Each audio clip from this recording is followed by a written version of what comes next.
इस शहर के एक छोटे से चौल वाले एरिया में रहने वाले मुकेश की। मुकेश अपने माँ बाप की इकलौती संतान थी। मुकेश 19 से 20 साल का लड़का था।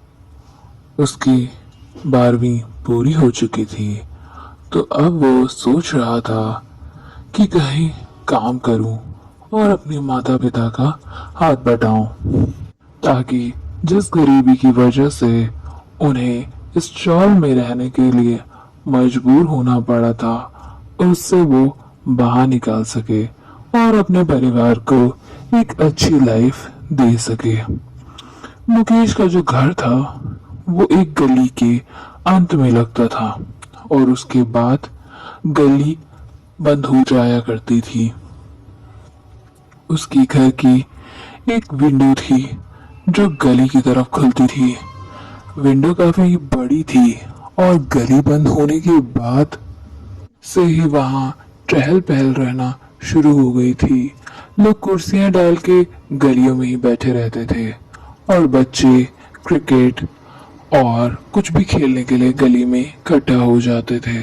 मोस्टली बच्चे शाम के टाइम पर इकट्ठा होकर खेलते थे।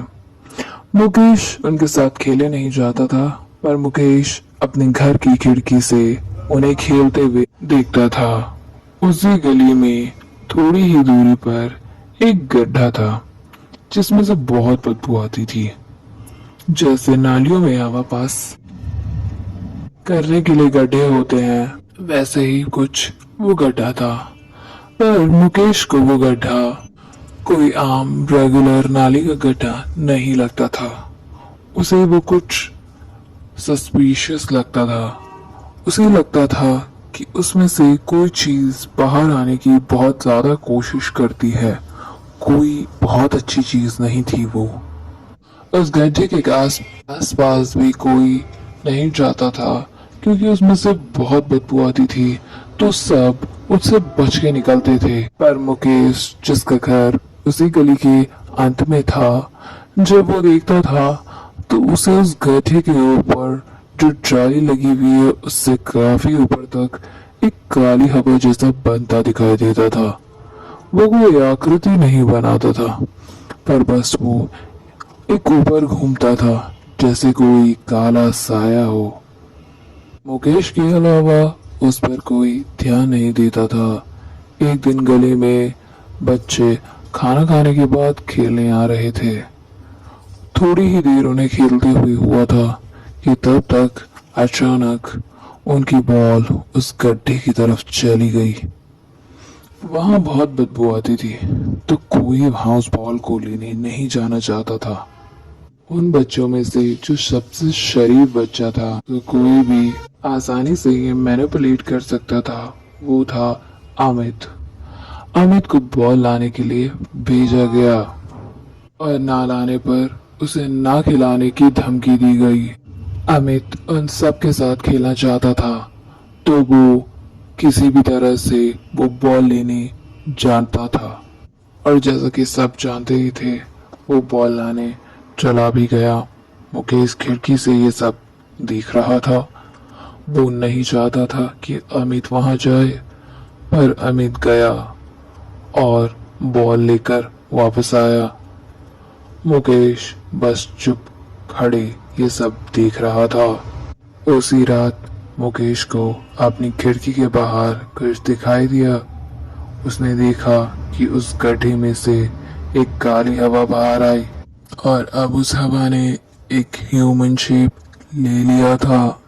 और बाहर आते ही उसने सबसे पहले मुकेश की तरफ देखा। मुकेश के डर से पसीना पसीना हो गया। उसने कुछ नहीं देखा, वो चुपचाप घूमा और अपनी बिस्तर पर जाके लेट गया। अगले दिन जब वो उठा, उसे पता चला कि अमित की तबीयत काफी ज्यादा खराब है।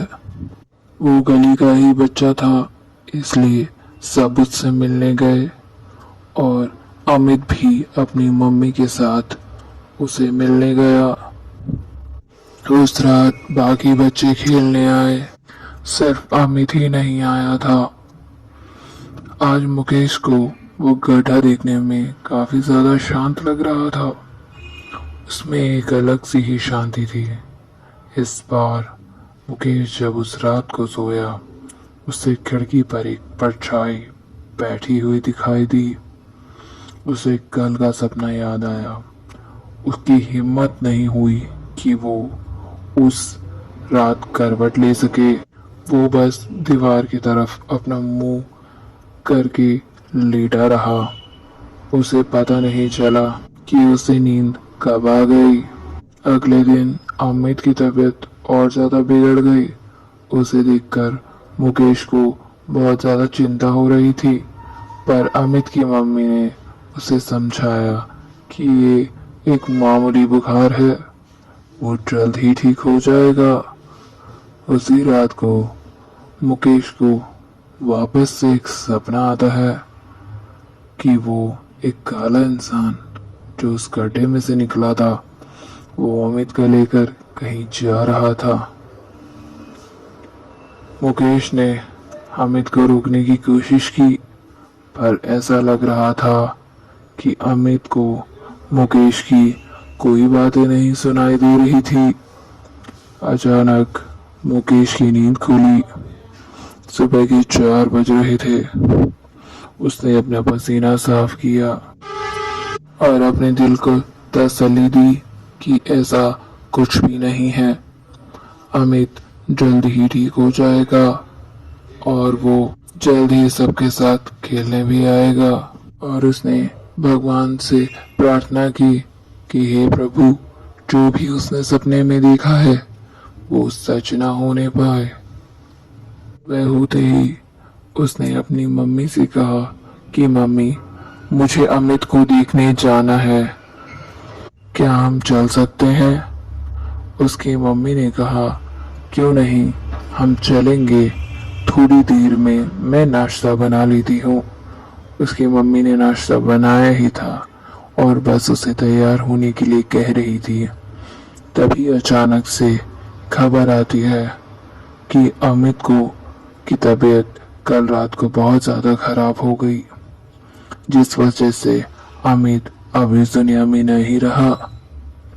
ये सुनने के बाद मुकेश के पैरों के नीचे से जमीन खिसक गई और वो बस शौक में एक कोने में जाकर बैठ गया। उसे अपने कानों पर विश्वास नहीं हो रहा था। उसे लग रहा था कि उसका सपना सच कैसे हो गया। उसे कुछ समझ में नहीं आ रहा था। मुकेश की माँ ये सब देख रही थी और उन्हें डर लग रहा था कि कहीं मुकेश को इस चीज का सदमा ना लग जाए।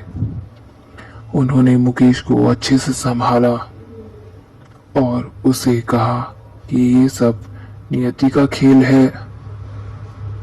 पर मुकेश इस इंसिडेंट से बहुत ज्यादा सदमे में आ चुका था। मुकेश की माँ ये सब देख रही थी और उन्हें डर लग रहा था कि कहीं मुकेश को इस चीज का सदमा ना लग जाए। उन्होंने मुकेश को अच्छे से संभाला और उसे कहा कि ये सब नियति का खेल है। पर मुकेश इस इंसिडेंट से बहुत ज्यादा सदमे में आ चुका था और वो बहुत ज्यादा सहम भी चुका था। कुछ दिन मुकेश बहुत ज्यादा परेशान रहा, पर फिर वो कर भी क्या सकता था। धीरे धीरे मुकेश अपनी पुरानी जिंदगी में लौटने लगा और उसने कहीं अपनी माँ बाप का हाथ बटाने के लिए काम भी पकड़ लिया था। अब वो काम पे पूरा ध्यान देने लगा और खिड़की पर आना छोड़ दिया। अब वो खिड़की पर बिल्कुल नहीं दिखता था, पर जब भी इधर उधर जाते हुए उसकी खिड़की पे नजर पड़ती थी तो ऐसा लगता था जैसे वो अपनी अगले शिकार का इंतजार कर रहा है। Thanks for watching.